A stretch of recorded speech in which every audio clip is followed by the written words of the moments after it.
সকালে শান্ত পরিবেশে আমার দিনের শুরু। চারিদিকে সবুজের ঘেরা, পাখির ডাক আর মৃদু বাতাসে মনটা যেন অন্যরকম প্রশান্তিতে ভরে যায়। আজকে ছাদের দরজাটা খোলা রেখেছিলাম, হঠাৎ একটা বাতাস এসে ধাক্কা দিল দরজায়। ভাবলাম দরজাটা যদি জোরে বন্ধ হয়ে যায় তাহলে শব্দ কিংবা ভেঙে যেতে পারে। সঙ্গে থাকা ইট দিয়ে পা দিয়ে দরজাটা আটকে দিলাম। আর কালকে যেমন সারাদিন বৃষ্টি হয়েছিল, ছাতাটাও তেমন খোলা ছিল। বাইরে থেকে এসে পানি ঝরাতে দিয়েছিলাম, তারপরে ছাতাটা ভালো মতো নিয়ে রান্নাঘরটা একটু পরিষ্কার করে নিলাম। গরিব মানুষের রান্নাঘর বুঝতেই তো পারছেন। আর সারাদিনে যতই ক্লান্ত থাকি না কেন, আমার এই ছোট্ট মেয়েটার মুখের দিকে যখন তাকাই, তার হাসি মাখা মুখটা দেখলেই সব কিছু ভুলে যাই। এখানে তো আমার মেয়েটা অনেক সুন্দরভাবে খেলছিল আর হাসছিল, আমার কাছে আসতে চাইছিল। কিন্তু আমার তো কাজ, সকালের নাস্তা তো করতে হবে, এজন্য আমি আলু ভাজি কুচি করে কেটে নিয়েছি, রুটি দিয়ে খাবো তাই। তো খুব ভালো মতো কচলে কচলে ধুয়ে নিচ্ছি। আসলে গ্রামে যারা থাকে, গ্রামের পরিবেশটা দেখলেই তারা বুঝবে যে আসলে গ্রামের জীবন কেমন। আর আমরা গরিব মানুষ ভাই, আমাদের তো দিন আনে দিন খাই, এভাবেই আমাদেরকে চলতে হয়। তো এখানে খুব ভালো মতো করে ধুয়ে নিচ্ছিলাম। আর সকালের নাস্তাটা খেতে তেমন মন না চাইলেও করার কিছুই নাই। এই তো আমার পুচ্চু মেয়েটাকে রেখে আমি রুটিগুলো সেঁকে নিচ্ছি। আমার একটা মজার কথা কি জানেন, আমি যখনই রুটি বানাই না কেন, আমার সবগুলো রুটি মাশাআল্লাহ অনেক সুন্দরভাবে ফুলে। পাশে আমার আলু ভাজিটাও করা হয়ে গেছে, আর এখানে আমার রুটিগুলোও তৈরি হয়ে গেছে। এখন তো নাস্তা করার পালা। তো বেলনিটা দেখছি একটু আটা লেগে আছে, তাই একটু ভাবলাম যে ভালো মতো একটু পরিষ্কার করে নিই, তাই সুন্দর করে পরিষ্কার করে নিলাম। আর মাঝে মাঝে আমার মেয়েকে দেখি, আমার মেয়ে এভাবে বসে থাকলে খুব বিরক্ত হয়, একটু পরপর কান্না শুরু করে মায়ের কাছে আসবে বলে।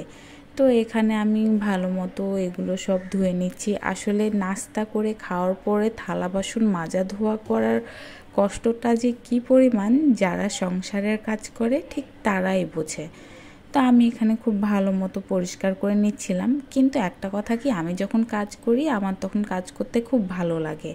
এগুলো আমার শখের কাজ, রান্না করা, তারপরে ঘর গোছানো, রান্নাঘর পরিষ্কার করা। রান্নাঘর পরিষ্কার করার কথা কি, যে রান্নাঘর পরিষ্কার না থাকলে তো আর রান্না করতে মন চায় না। এই জন্যে সবসময় রান্নাঘরটা পরিষ্কার রাখতে হয়, না হলে তো আবার ভালো লাগে না। এরপর দুপুরের পালা শুরু। ভাবছিলাম যে আজকে কি রান্না করব। তো ভেবে ভেবে ভাবলাম যে আজকে করলা আলুর ভাজি করব আর ডিম আলুর তরকারি করব। এত বেশি করে খেলে তো আর হবে না, একটু মানিয়েও তো চলতে হবে। এখানে আমি এই যে করলা আলু আমার কাটা হয়ে গেছিলো, এই জন্য আমি খুব সুন্দর করে ধুয়ে নিচ্ছিলাম ভালো মতো।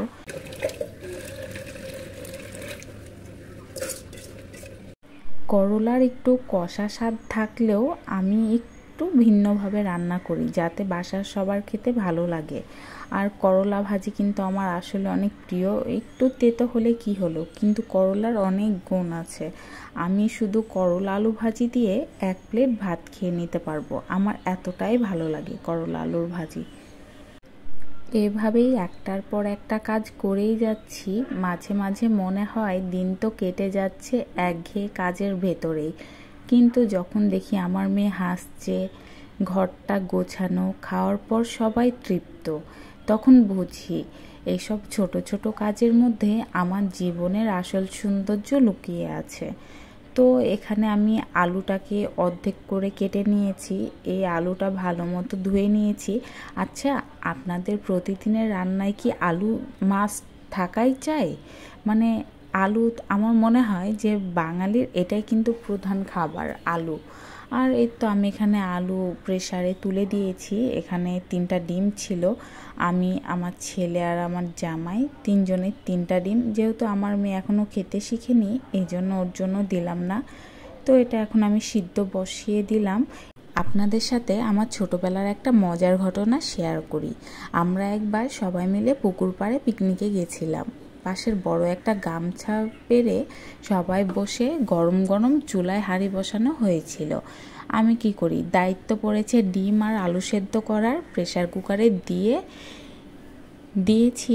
আর প্রেসার কুকারের যে শব্দটা হয় না, ফুসফাস শব্দ, সবাই বলে উঠলো আহ কি মজা, গন্ধ পাচ্ছি। কিন্তু এদিকে মজার ঘটনা কি, আমি সিদ্ধ দিয়েছি, তো সিদ্ধ হয়ে গেছে। তারপরে হচ্ছে ডিম আর আলু ছিলে নেওয়ার পালা। এক হাতে ডিম আর এক হাতে আলু, কিন্তু ওরে বাবা, ডিমটা কিন্তু গরম ছিল। একটা পুকুর পাড়ের গল্পের মতো হাসি ঠাট্টা কেউ বলেছে আমারটা ছিলে দে, কিন্তু আমার নিজের ডিমটাই আগে লুকিয়ে রেখেছে। আলু ছিলতে গিয়ে দেখি একদম নরম হয়ে গেছে, মানে ভালো মতো সেদ্ধ হয়নি। মাখা ভর্তা আর একদম ফার্স্ট ক্লাস। তো পাশে বসে ছোট বাচ্চা বলল খোসা ছিলেই খেতে দিও। তো এখন কি করা যায়, এভাবে ডিম আলু ছিলতে দিতে দিতে যেন এক পিকনিকের গল্প হয়ে গেল। রান্না তো হবেই, তার চেয়ে বড় কথা এই মুহূর্তগুলো তো আসল সুখ। ডিম আলু যখন আমরা ছিলি তখন ছোট বড় সবাই মিলে এভাবে হচ্ছে ডিম আলু করে ছিলে নিয়ে সুন্দর মতো মজা হয়, কত গল্প হয়, কত রকমের হাসি ঠাট্টা হয়। এগুলো করতে করতে পিকনিকের কাজটা নিমিষে মনে হয় যে চলে যায়। আসলে ছোটবেলার দিনগুলোর কথা সহজে ভোলা যায় না, এটা অন্যরকম একটা দিন। এখানে আমি ডিম আলু ছিলতে কোথায় যে চলে গেছিলাম আমি নিজেও জানি না, মনে করতে পারছি না যে আসলে কী করলাম। আর এটা কিন্তু দেশি মুরগির ডিম। দেশি মুরগির ডিম ছোট হলেও খেতে কিন্তু দারুণ লাগে। আর আমার ছেলে তো ডিম সিদ্ধ খেতেই চায় না, তার তো শুধু ডিম ভাজা পছন্দ। রুটিতে ডিম ভাজা চাই, তারপরে ভাতে ডিম ভাজা চাই, খিচুড়িতে ডিম ভাজা চাই, মানে ডিম ভাজা হলেই সে মহা খুশি। আর আমার মনে হয় যে ডিম সিদ্ধ করে আমার ডিম সিদ্ধও খেতে ভালো লাগে, আবার পোচ খেতেও ভালো লাগে।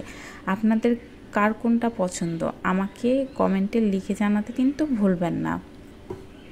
এদিকে আমার প্রায় ডিম ছিলা শেষ। এখন আলুটাকে ভালো মতো চটকে হচ্ছে গলিয়ে নিব। গলে গেলে কি হয়, আলু রান্নাটা কিন্তু খুব সুন্দর হয়। আর এটাতে যদি বাটা মশলা দেওয়া যায়, উফ, আমার তো জিভে জল চলে আসলো আপনাদের সাথে কথা বলতে বলতে। আমাদের শিলপাটাই আমরা হচ্ছে মশলা বেটে তারপরে হচ্ছে রান্না করি, সেটা স্বাদ তো একেবারেই ভিন্ন রকম। আপনারা কি বাসায় শিলপাটা দিয়ে বাটেন? আমার তো আছে, মিক্সার আছে, কিন্তু তারপরও কেন জানি আমি একটু সেকেলের মানুষ। আমার মনে হয় যে একটু পাটায় বেটে খেলে একটু বেশ মজা লাগবে। তো এখানে আবার কলা কেটে নেওয়া হয়েছিল, আমার যা হচ্ছে কলা কেটে নিয়েছিল।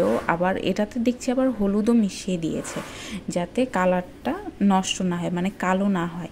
তো এখানে আমার ডিম আলু হয়ে গেছে। এখানে আমি একটা বাটিতে নামিয়ে নিয়েছি। তারপরে তো দুপুরে আবারও থালি মাজা, মনে হয় তো দিনে 3-4 বারের বেশি থালি বাসন মাজা হয়।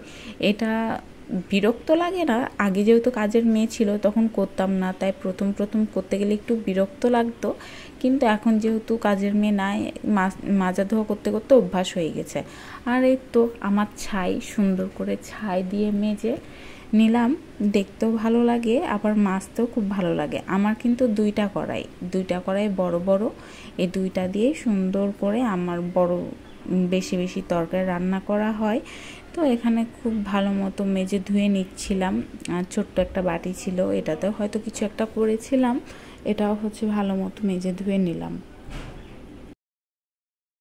এদিকে মাজা ধোয়া হতে থাক আর আপনাদের সাথে কিছু কথা বলে নিই। আমার ভিডিওগুলো যদি আপনাদের ভালো লেগে থাকে প্লিজ আমার পেজটা ফলো দিয়ে পাশে থাকবেন, আর লাইক কমেন্ট শেয়ার করতে ভুলবেন না। আমি নিত্যদিনে যেসব কাজগুলো করি সেগুলো আপনাদের সাথে শেয়ার করার চেষ্টা করব। আমার যেহেতু একটা ছোট বাচ্চা, সেজন্য আমি চেষ্টা করব প্রতিদিন একটা করে ভিডিও আপলোড করার। কারণ আমাদের তো দেখা যাচ্ছে বাসায় বসে বোর হয়ে, এজন্য এরকম একটা কাজ করলে মন্দ হয় না। তো এখানে এই যে আমরা খাওয়া নিয়ে বসে গেছি, আর এখানে আমার মেয়েটা বিছানায় উঠে লাফালাফি করছিল। এটা দেখতেও খুব ভালো লাগছিল। আর এরই ফাঁকে আমাদের বাইরের পরিবেশটা একটু দেখায়। আমরা যেহেতু গ্রামে থাকি, আমরা গরিব মানুষ ভাই, কিন্তু আমার শ্বশুর কোনো রকমে একটা বাড়ি করেছিল। তো এই তো আমাদের দুপুরে খাওয়া দাওয়া করে বিকালে আমরা মা মেয়ে চলে গেলাম ডাক্তারের কাছে যাব। আমার দাঁতের সমস্যা হয়েছে, তাই এই তো আমার বড় ছেলে, আমরা রিকশায় উঠে গেছি আমার মায়ের বাসায় আমার ছেলে মেয়েকে রেখে চলে যাব হচ্ছে ডাক্তারের কাছে। তো এই যে রাস্তা, বৃষ্টি হচ্ছে, পুরো রাস্তা ভেজা। তো দেখতে এরকম পরিবেশগুলো দেখতে ভালো লাগে। তো এটা আমাদের পরিচিত রিকশা, তার রিকশাতে করে চলে যাচ্ছি। তো এদিকে আবার আমি আমার ছেলেকে বাসায় রেখে আমরা চলে যাচ্ছি ডাক্তারের কাছে। এখানে আমার মেয়েটা ঘুমিয়ে গেছিলো, হঠাৎ দেখি আবার চোখ খুলছে আবার বন্ধ করছে। আর এই তো এটা আমার ভাস্তি, আমার ভাবিকে আর ভাস্তিকে তার নানির বাসায় রেখে আসবো, মানে আমার ভাবির মায়ের বাড়ি। তাদেরকে রেখে আমি এখন চলে যাব ডাক্তারের কাছে। তো আমি তাদের গেটটা লাগিয়ে দিলাম। আমার ভাবির মায়ের বাড়ি কিন্তু খুব সুন্দর জায়গায়। এই তো এখানে একটা পেয়ারার গাছ আছে, পেয়ারাগুলো সবসময় পড়ে থাকে কিন্তু খাওয়ার মানুষ থাকে না। এটা হচ্ছে আম গাছ, এটা হচ্ছে বাইরে লোক বসানোর জন্য। আমার ভাবিরা একটু ধার্মিক টাইপের। তো এদিকে আমরা অনেকক্ষণ গেটের বাইরে দাঁড়িয়ে আছি। আমরা তো ভাবছিলাম যে হয়তো বাসায় কেউ নাই, পরে দেখলাম যে না, ভিতরেই আছে। আর এই তো ডাক্তারের চেম্বার। এটা হচ্ছে, আপনাদেরকে বলে রাখি, এটা আমার বন্ধুর চেম্বার। তো এখানে আমি দাঁতের কাজ করাতে এসেছি। আমার দাঁত নিয়ে কয়দিন ধরে খুব কষ্ট। তো এখানে আমার বন্ধুকে বলেছিলাম আমাকে একটা ভিডিও করে দাও, তো সে করে দিচ্ছিল। এখানে আমার রুট ক্যানেল চলছে। তো এই যে জোরে জোরে করে করছে। তারপরে এখন এই যে দাঁতের মাপ নিবে। তো আঙ্কেলটা খুব সুন্দর মতো এটাকে মিক্সড করে আমার দাঁতের সাথে লাগাচ্ছে। তো আমার ভিডিওটা ভালো লেগে থাকলে লাইক কমেন্ট শেয়ার করতে ভুলবেন না। আর ফিরে আসবো আরও একটা নতুন ভিডিও নিয়ে। সে পর্যন্ত সুস্থ থাকবেন, ভালো থাকবেন। আল্লাহ হাফেজ সবাইকে।